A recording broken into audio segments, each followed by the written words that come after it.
इंतज़ार की घड़ियां ख़त्म हुई और हाजिर है उर्दू सफ़र की तरफ से दरवाज़े खोल दो का तीसरा पार्ट। दरवाज़े खोल दो कृष्ण चंद्र का लिखा हुआ ड्रामा है और आप इसका पहला और दूसरा हिस्सा भी देखें और सुने तो आपको ज़्यादा मज़ा आएगा।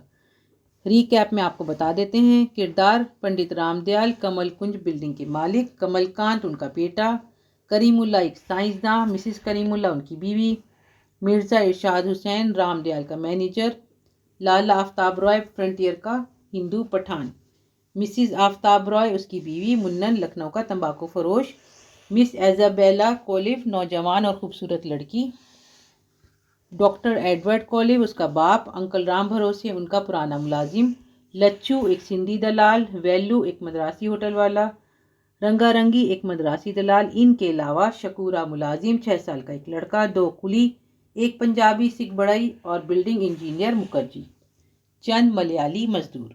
ठीक है, और इसमें क्या हुआ था ये हम आपको मुख्तसर बताते हैं रिकैप में। रामदयाल जो है बिल्डिंग का मालिक है, उसके पास आता है साइंसदान करीमुल्ला फ्लैट लेने के लिए और वो बहुत काबिल साइंसदान है, कैंसर के ऊपर रिसर्च कर रहा है, वो कहीं बाहर के मुल्क से आया हुआ है।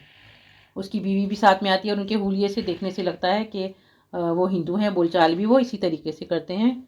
तो रामदयाल जो है उनको फ्लैट देने पर तैयार हो जाता है, लेकिन बाद में जब उसे पता चलता है कि वो मुसलमान हैं तो वो अपनी बात से मुकर जाता है और इनकार कर देता है, जिसकी वजह से वो बहुत ज़्यादा दुखी होते हैं। इसके बाद आता है एक पठान, हिंदू पठान उनके पास आता है और रामदयाल जो है वो बहुत खुश होता है और सारा मतलब एग्रीमेंट पूरा होने वाला होता है। इसी बीच में उसे ये पता चलता है कि वो मछली भी खाता है, गोश्त भी खाता है और उसके और भी ऐसे शौक़ हैं जो उसे नागवार गुजरते हैं, तो वो उसे भी मना कर देता है। इसके साथ साथ उसकी जो है अपने मैनेजर से बातचीत होती रहती है कि क्या क्या बिल्डिंग में काम रह गया है, क्या क्या हमें आगे कराना है। आगे हम देखते हैं ड्रामे में क्या चल रहा है। रामदयाल: मिर्ज़ा जी, बिजली का क्या होगा? बिल्डिंग में अभी तक बिजली नहीं आई है। वो बिजली कंपनी का इंस्पेक्टर तो आपका मित्र है। मिर्ज़ा: कौन? डीसी गुप्ता। रामदयाल: अजी डीसी गुप्ता नहीं, वो जो नया क्रिश्चियन इंस्पेक्टर आया है, क्या नाम है उसका? मिर्ज़ा: अच्छा अच्छा, डिसूज़ा। रामदयाल: हाँ इंस्पेक्टर डिसूज़ा, उसके पास फाइल लेके जाओ। मिर्ज़ा जी बाहर देखते हुए: अभी तो बहुत धूप है। रामदयाल: इलेक्ट्रिक पावर तो बगल ही में है, 10 मिनट में वापस आ जाएंगे, चले जाइए ना।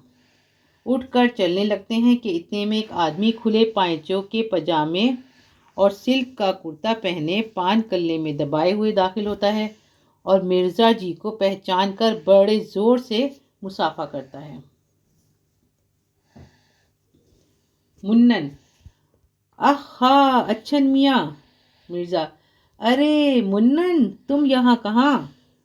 तुम तो लखनऊ में थे। मुन्नन: लखनऊ में थे मगर अब दिल्ली आ रहे हैं। यहाँ दिलशाद जर्दे की ब्रांच खोलने का इरादा है। 40,000 पगड़ी देकर चांदनी चौक में एक छोटी सी दुकान हासिल की है। मिर्ज़ा: तो गोया आप दिल्ली में रहोगे? मुन्नन: इंशाल्लाह। मिर्ज़ा: घर में तो सब खैरियत है, बेगम साहब और आपका साहबजादा? मुन्नन: इंशाल्लाह, अब तो वो 10 बरस का हो गया है, 2-3 बरस बाद खुदा ने चाहा तो चौक की दुकान संभाल लेगा। मिर्ज़ा: मैंने सुना था कि आप बम्बई जाने वाले हैं और फिल्म कंपनी खोलने का इरादा रखते हैं।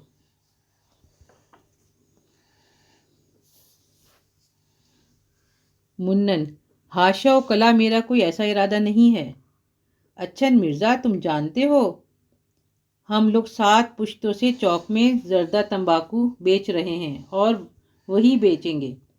तुमको मालूम है इसमें शाहजहानी होटल वाले अपना कारोबार बंद करके 5 लाख रुपए लेकर बम्बई गए थे फिल्म कंपनी खोलने के लिए। मिर्ज़ा: आए, ये कब का वाक़या है? मुन्नन: अभी गुज़िश्ता साल का, जब अपने गोलागंज के नवाब जवाब बख्श चंगेज़ी ने अपने बच्चे की मुसलमानियाँ की थी, ये लोग अपना सब बेच बांट के बम्बई चले गए और वहाँ जाके उन्होंने एक फ़िल्म कंपनी। मिर्ज़ा: कबाब बनाते बनाते फ़िल्म कंपनी खोल दी? कैसी चल रही है उनकी कंपनी? मुन्नन, अजी क्या चलती, 5 लाख 5 महीने में चटनी हो गया। 2 लाख हीरो ले गया, 2 लाख हीरोइन, 1 लाख हीरोइन की नानी। अब सुना है चर्च गेट के बाहर खड़े होकर कबाब बेचते हैं। मिर्ज़ा, पहुंची वहीं पे खाक जहाँ का खमीर था। मुन्नन, इसलिए अच्छन मिर्ज़ा, हम तो वही जर्दा तंबाकू बेचेंगे, पहले सिर्फ लखनऊ में बेचते थे, अब दिल्ली में भी बेचेंगे। मगर उस्ताद, दिल्ली में रहने के लिए कोई ठिकाना तो होना चाहिए, कोई घर दिलवाओ, सुना है इस बिल्डिंग में बहुत से फ्लैट खाली हैं। मिर्ज़ा, अरे जितने चाहो घर मिलेंगे, ये हमारी बिल्डिंग के मालिक सेठ रामदयाल पंडित हैं, ये हमारे बचपन के साथी और लंगोटिए मियाँ मुन्नन हैं। पंडित जी, इनको ज़रूर एक फ्लैट दे दीजिए। रामदयाल, मगर मगर ये तो उर्दू बोलते हैं। मिर्ज़ा, उर्दू बोलते हैं तो क्या हुआ, उर्दू तो मैं भी बोलता हूँ।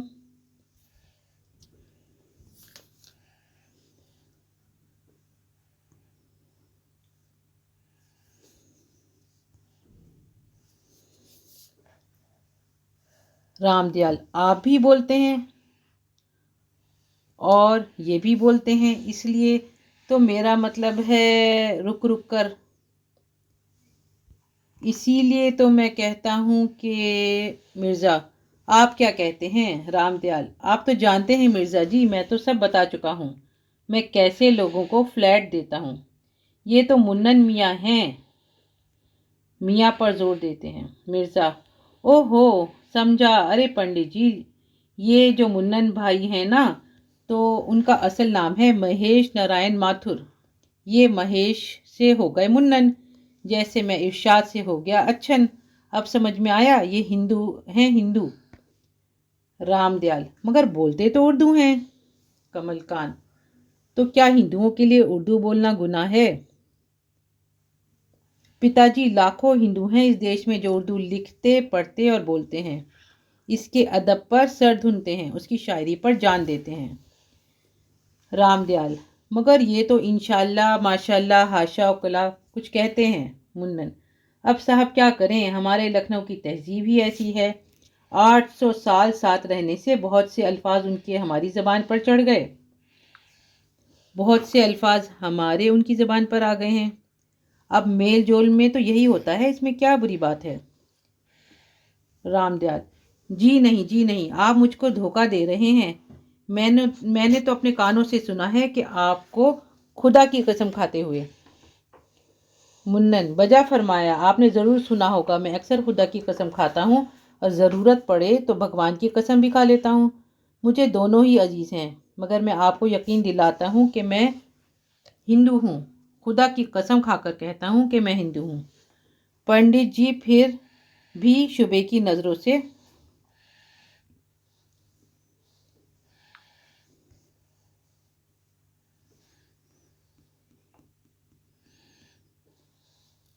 देख रहे हैं। मिर्ज़ा जी, अजी पंडित जी, आप मुझ पर भरोसा कीजिए, मैं इनके सारे ख़ानदान को अच्छी तरह से जानता हूँ। मुन्नन मियाँ का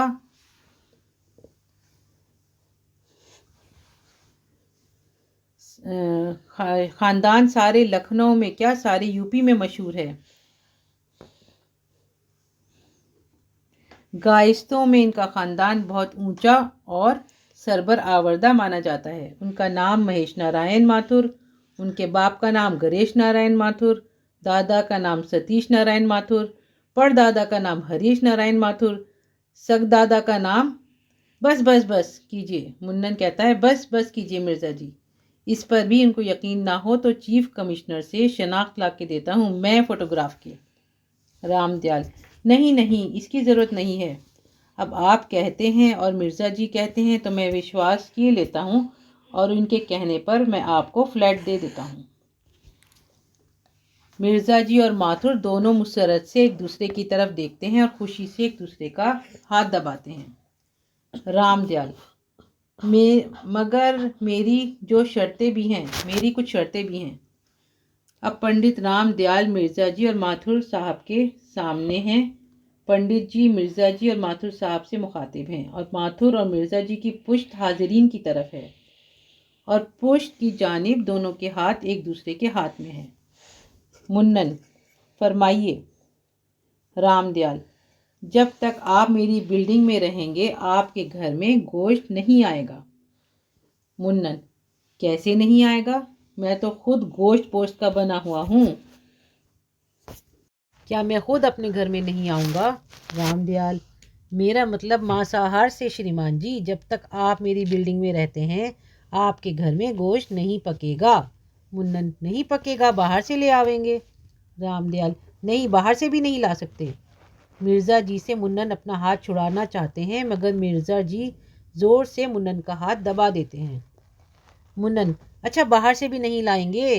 रामदयाल, और मछली भी नहीं पकेगी। मिर्ज़ा फिर आंख मार के माथुर का हाथ दबा देता है। मुन्नन, अच्छा, नहीं पकेगी। रामदयाल, और अंडा भी नहीं।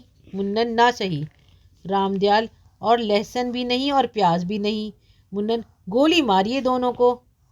रामदयाल, आपके घर में कव्वाली नहीं होगी। मुन्नन, नहीं होगी। रामदयाल, मुजरा नहीं होगा। मुन्नन, नहीं होगा। रामदयाल, किसी किस्म का कोई दुबेचार या दुराचार नहीं होगा। मुन्नन मिर्ज़ा से हाथ छुड़ा लेता है। मुन्नन, दुराचार का क्या मतलब? क्या मैं अपने घर में अचार भी नहीं खा सकता? रामदयाल, दुराचार का मतलब ये है माथुर जी कि मेरे घर में कोई भी बुरा काम नहीं हो सकता।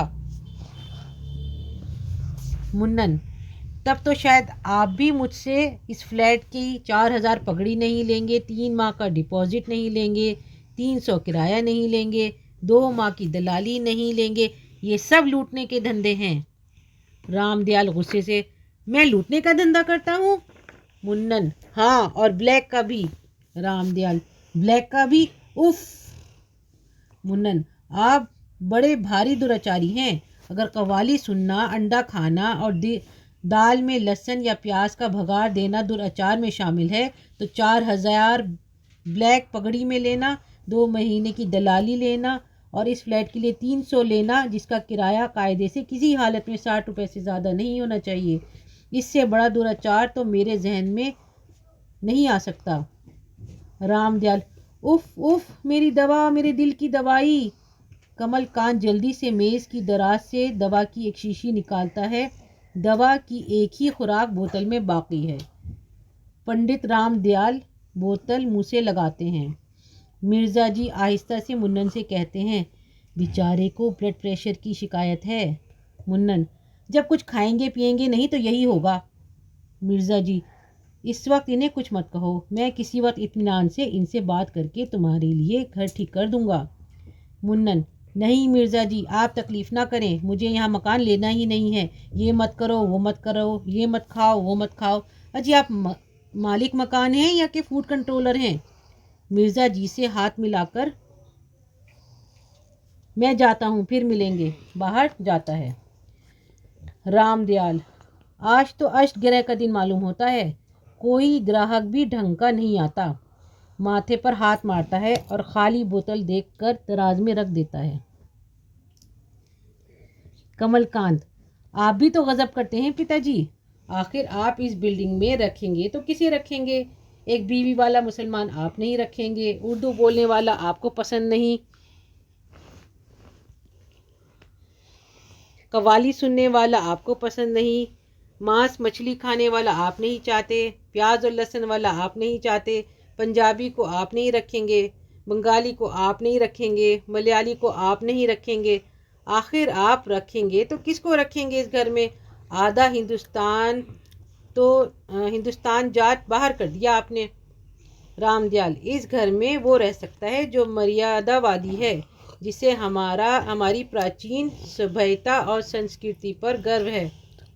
कमलकांत, गर्व तो मुझे भी है और इन सबको है जो इस देश में रहते हैं, मगर ये विक्रमादित्य और हर्ष का ज़माना नहीं है। समय के साथ साथ सभ्यता और संस्कृति दोनों बदलते हैं।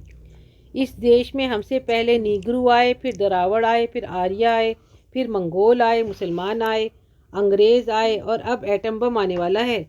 इस दुनिया में भांत भांत का जानवर रहता है और अपनी बोली बोलता है, और आप कोई एक रंग, कोई एक ठप्पा, कोई एक धर्म सब पर लागू नहीं कर सकते। हो नहीं सकता, चलेगा नहीं।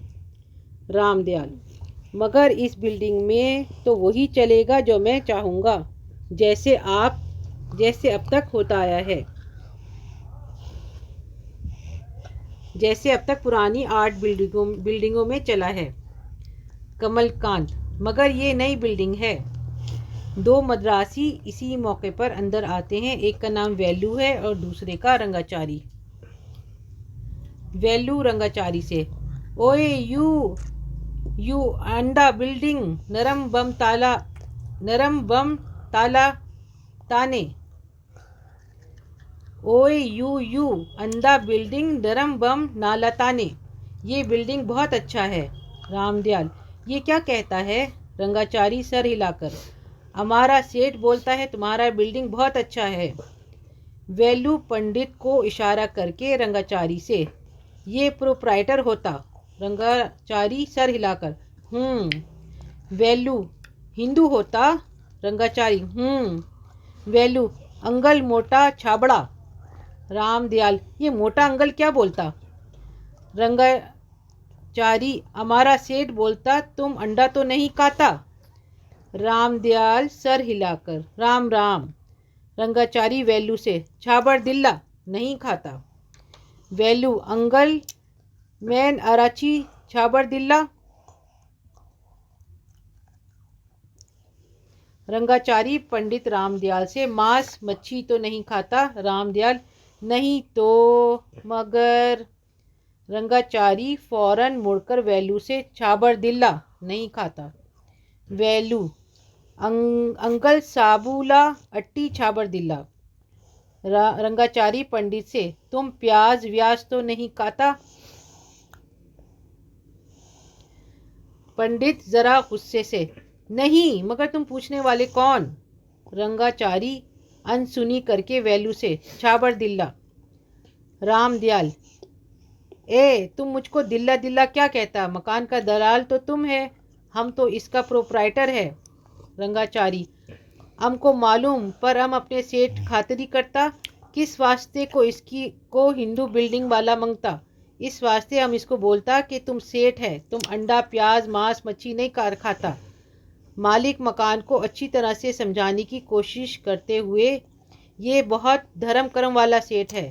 तुम्हारी तरह उधर अपने गांव में 3-3 लाख लगाकर सेठ ने मंदिर बनाया है।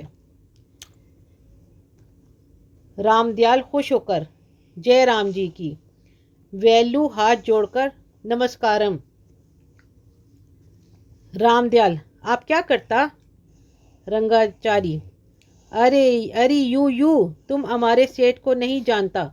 इसका कलकत्ता में मद्रासी होटल है, नागपुर में मद्रासी होटल है, लखनऊ में मद्रासी होटल है, पटना में मद्रासी होटल है, दिल्ली में मद्रासी होटल है। मिर्ज़ा जी, और मद्रास में भी मद्रासी होटल है? रंगाचारी, मद्रास में नहीं है। मद्रास में मद्रासी होटल काहे को मांगता? मद्रास से बाहर 15 जगह हमारे सेठ का मद्रासी होटल है। रामदयाल खुश होकर, जय राम जी की, जय राम जी की। वेलू खुश होकर, नमस्कारम नमस्कारम। रामदयाल, कौन सा फ्लैट चाहिए आपको? वेलू रुक कर, हमको सब फ्लैट मांगता है। रामदयाल, सब मांगता? हैरत से रंगाचारी को देखकर, सब मांगता है? रंगाचारी पंडित से, हमारा सेठ तुमसे बहुत खुश होता, तुम्हारा सब फ्लैट लेता, अपने लिए, अपने भाई के लिए, अपने मैनेजर के लिए, असिस्टेंट मैनेजर के लिए। रामदयाल, ओह, वो सब फ्लैट कहता, और पगड़ी भाड़ा डिपॉजिट? रंगाचारी, सब देता, हमने बोल के रखा है अपने सेठ को। पंडित को आंख मारता है। रामदयाल मिर्ज़ा जी से, सुना तुमने मिर्ज़ा जी? कमलकांत से, सुना तुमने कमलकांत? तुम मजाक करते थे, मगर वो, ऊपर आसमान की तरफ इशारा करके, वो सुनता है। वो भगवान अपने धर्म कर्म और मर्यादा पर चलने वाले प्राणियों की हमेशा सुनता है। वो जब देता है तो छप्पर फाड़ के देता है। देख लो, एक ही बल्ले में 9 के 9 फ्लैट लग गए। अच्छा ही किया जो मैंने तुम्हारे इन टटपुंजियों को फ्लैट नहीं दिया, जिनके ना घर का पता, ना खानदान का, ना धर्म का। बहुत खुश होकर, और अब ग्राहक मिला भी तो कैसा, धर्म कर्म का पक्का, सदाचारी, शुद्ध, सात्विक भोजन खाने वाला।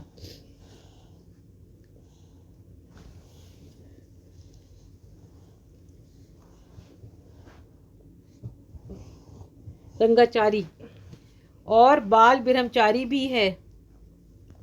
रामदयाल फखरिया लहजे में मिर्जा जी से, सुना तुमने? कमलकांत से, देखा तुमने? ये मद्रासी लखपति 15 होटलों का मालिक अभी तक बाल ब्रह्मचारी है और एक तुम हो कि हर वक्त लौंडियों के पीछे भागते रहते हो। कमलकांत इस जुमले से घबरा जाता है मगर अपने आप को संभाल कर कहता है। कमलकांत, पिताजी एक बात मुझे समझा दीजिए, आप यहाँ इस मकान में किराएदार बसाना चाहते हैं कि योगियों का मुंह खोलना चाहते हैं? रामदयाल कमलकांत से, चुप रहो। मद्रासी सेठ वेल्लू से, बैठिए बैठिए, तशरीफ रखिए, आपके लिए कुछ ठंडा मंगवाऊं? Lemon soda? वेल्लू, नहीं। रामदयाल, चाय? वेल्लू, नहीं। रामदयाल, कॉफ़ी? वेल्लू, आज अपना उपवास है, नाग पंचमी का व्रत है। रामदयाल, अरे मैं तो भूल ही गया था, नाग पंचमी का व्रत है।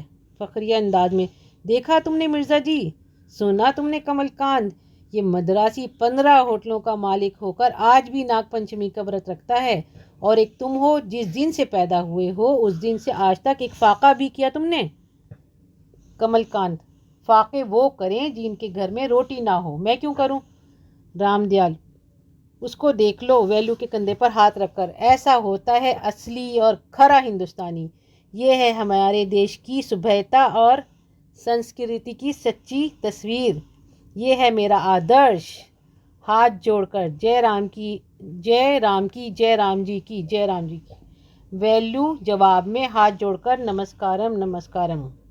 यकायक वेल्लू मद्रासी जनूबी हिंद के एक मजदूर को पहचान लेता है जो रंगों के डब्बे या सफ़ेदी करने का सामान रखने या उठाने आए हैं। इसे पहचान के लखपति वेल्लू खुशी से चीख कर कहता है।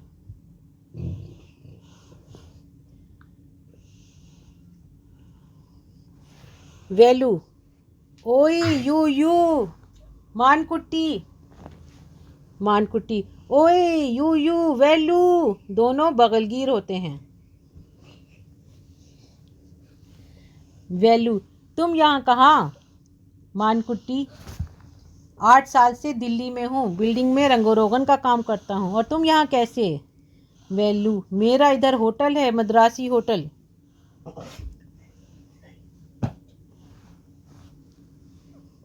मानकुट्टी, मुझको दास अप्पा ने बताया था तुम बहुत बड़े आदमी बन गए हो। ओए यू कितने बरस के बाद मुलाकात हुई? वेल्लू, 20 बरस के बाद। रामदयाल मजदूर मानकुट्टी से, मानकुट्टी तुम इन्हें जानते हो?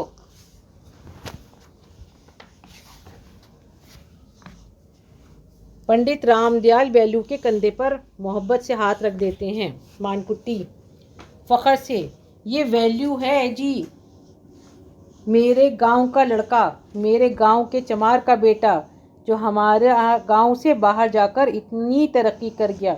वेल्यू को कौन नहीं जानता, ये भी मेरी तरह चमार का बेटा है। रामदयाल एकदम कंधे से हाथ हटाकर, वेल्यू चमार का बेटा? रंगाचारी जल्दी से आगे बढ़कर, हाँ हरिजन हरिजन। रामदयाल आंखें फाड़कर दूर हटकर, हरिजन? वेल्यू, हम हरिजन होता तो क्या होता, हमारे होटल का सब मैनेजर ब्राह्मण होता। रामदयाल, मैनेजर ब्राह्मण होता तो क्या होता, तुम तो खुद हरिजन हो।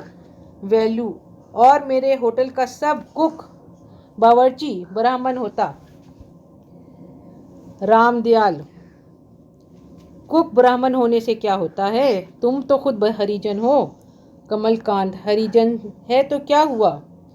जोर देकर, पिताजी ये हिंदू है, मांस मच्छी नहीं खाता, बाल ब्रह्मचारी है।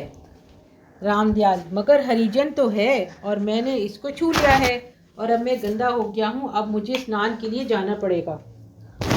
कमलकांत, वो खुद कैसी गंदी जहनियत होगी जो किसी इंसान को छू लेने से नापाक हो जाती है और हर वक्त नहाने पर आमादा रहती है।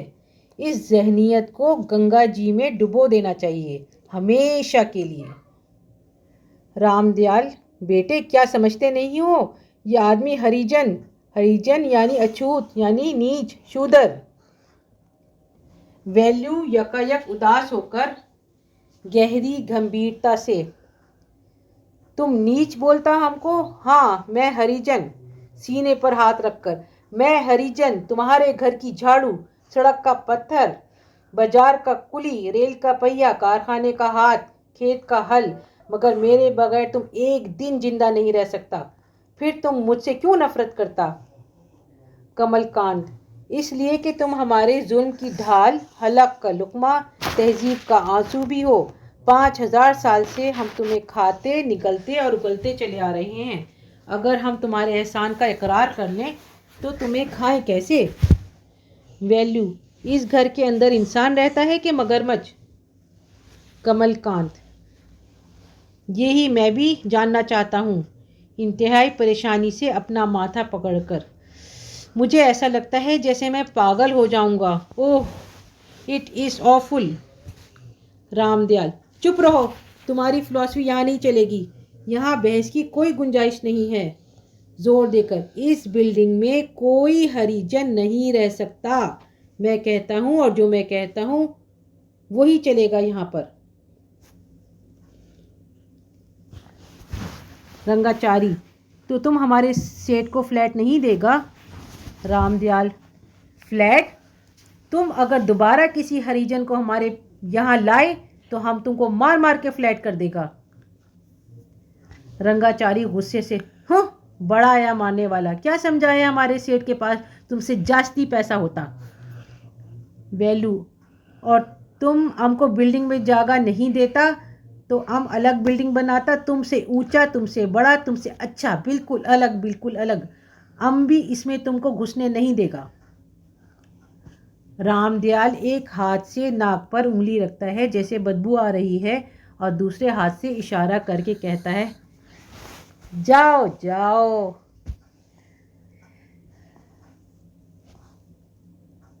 वैल्यू रंगाचारी से, चलो रंगाचारी।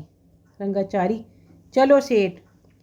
वैल्यू और रंगाचारी गुस्से में आकर जाने लगते हैं। चलते चलते पंडित रामदयाल उन्हें बड़ी हकारत से देखता है। रामदयाल कटीले लहजे में, जय राम जी की। वैल्यू मुड़कर गुस्से में, नमस्कारम। वैल्यू और रंगाचारी चले जाते हैं तो पंडित रामदयाल मुड़कर कमलकांत की तरफ देखता है, जो अपना गुस्सा छुपाने के लिए अपने चेहरे के सामने एक खुली किताब रख लेता है और ये जाहिर करता है जैसे वो इसके पढ़ने में मसरूफ़ है। पंडित रामदयाल फ़ौरन मिर्ज़ा जी की जानिब मुड़ते हैं और हाथ मलते हुए कहते हैं।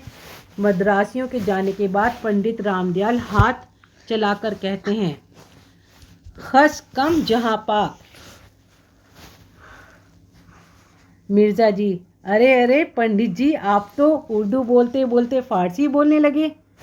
रामदयाल, आपकी सोबत का असर है। इंजीनियर मुखर्जी अंदर आते हुए, नमस्कार पंडित जी। रामदयाल, नमस्कार इंजीनियर साहब। इंजीनियर कमलकांत से, हेलो कमल। कमलकांत मुखर्जी से, हेलो मुखर्जी।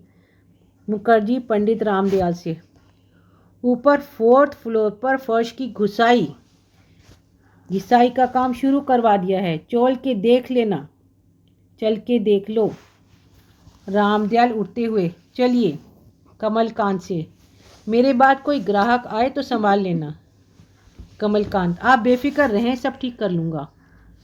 रामदयाल, और लकड़ी का कुछ करो सरदार गोरदयाल सिंह से और मिर्ज़ा जी से आप इंस्पेक्टर डिसूज़ा से मिलिए बिजली के लिए। मिर्ज़ा जी, जी बहुत अच्छा। रामदयाल, चलिए इंजीनियर साहब। पंडित रामदयाल और इंजीनियर मुखर्जी दोनों बाहर जाते हैं। उन दोनों के जाने के बाद टेलीफोन की घंटी बजती है।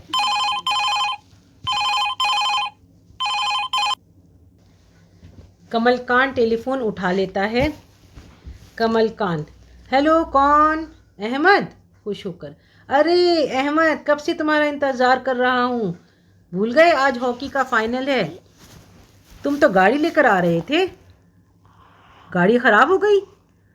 अपनी गाड़ी भी 5 दिन के बाद गैरेज से वापस आएगी। तो प्यारे काम करो, मनोज की गाड़ी ले आओ या मकबूल की गाड़ी ले लो और सीधे आ जाओ। मैं यहाँ बैठा बैठा सख्त बोर हो रहा हूँ। यकायक एक खूबसूरत लड़की अंदर आती है, बेहद सजी बनी, नक्श से दुरुस्त, जवान और शोखोशंग, चेहरे पर एक दरख्शां मुस्कुराहट लिए हुए। उसकी मुस्कुराहट देखकर कमलकांत गड़बड़ा जाता है, लड़की की तरफ देखे चला जाता है। टेलीफोन में से आवाज़ आ रही है, कमल कमल कमल, हेलो कमल। कमल चौंक कर कहता है, कमलकांत, अरे यार अहमद गज़ब हो गया, मुझे एक ज़रूरी काम याद आ गया। हाँ अभी अभी आया है। अरे भाई नहीं आ सकता मैं, पिताजी का हुक्म है, नहीं टाल सकता उसे। तुम जाओ मैच देखो, अपनी किस्मत में कोई दूसरा ही मैच है शायद, बाय बाय। लड़की आगे बढ़ के, डैडी यहाँ है। कमलकांत, डैडी किसके डैडी, मेरे या आपके। लड़की, don't be silly, of course mine. क्या तुम मेरे डैडी को नहीं जानते। कमलकांत, आपके डैडी को जानने की ख्वाहिश किसको ना होगी, मगर मेरी बदकिस्मती है कि अब तक इनसे मुलाकात ही ना हो सकी। लड़की, इट इज़ वेरी सरप्राइजिंग, उन्होंने मुझसे टेलीफोन पर कहा था कि वो मुझे यहाँ मिलेंगे। कमल कुंज यही है ना। कमलकांत, जी हाँ यही है। लड़की, ये इश्तिहार आपने दिया था। कमलकांत, जी हाँ। लड़की, दैट इज़ गुड, दरअसल हमें एक मकान चाहिए। My father is a doctor, हम लोग कलकत्ते से आए हैं।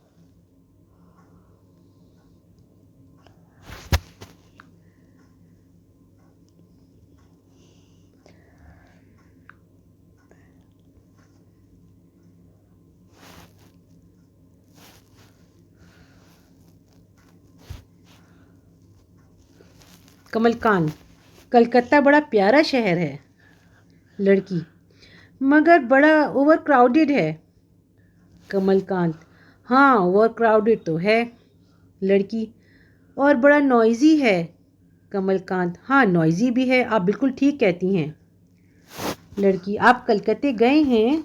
कमलकांत, नहीं गया तो नहीं हूँ, मगर वो आते जाते दोस्त बताते रहते हैं कलकत्ते के बारे में। लड़की, मेरे डैडी को शोर व गुल बिल्कुल पसंद नहीं है। कमलकांत, मुझे भी शोर व गुल बिल्कुल पसंद नहीं है। लड़की, लेकिन मुझे है, आई लाइक गैटी।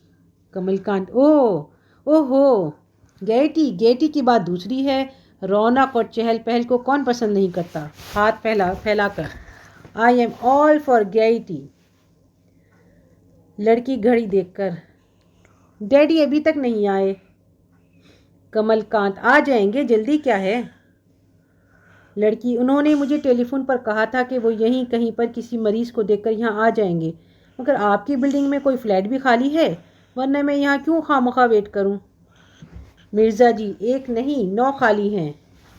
लड़की, 9 really, you are not joking. Mirza, no. लड़की, और इन 9 फ्लैट में से मुझे एक फ्लैट तो मिल सकता है ना। मिर्ज़ा जी, ज़रूर मिल सकता है। लड़की, ओ थैंक यू। मिर्ज़ा साहब से ज़ोर ज़ोर से हाथ मिलाती है, कमलकांत का रंग उड़ जाता है। लड़की, 10 दिन से हम दोनों बाप बेटी इस शहर में फ्लैट ढूंढ रहे हैं। Oh this is too good to be true, I almost feel like kissing you. दोबारा मिर्ज़ा जी से हाथ मिलाती है, कमलकांत की हालत बुरी हो जाती है।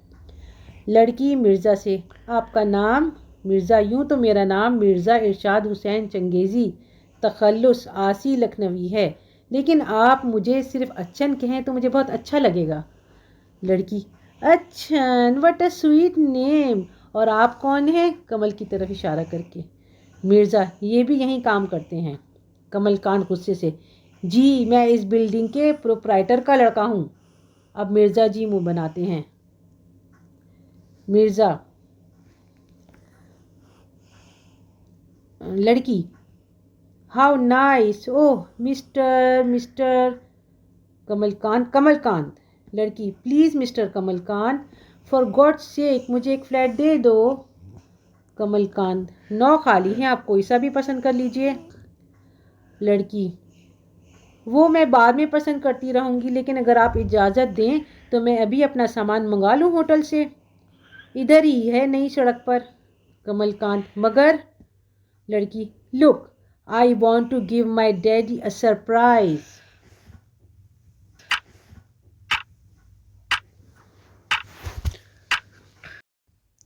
उर्दू सफ़र को सब्सक्राइब कीजिए और ज़्यादा से ज़्यादा लाइक शेयर कीजिए। अल्लाह हाफिज़।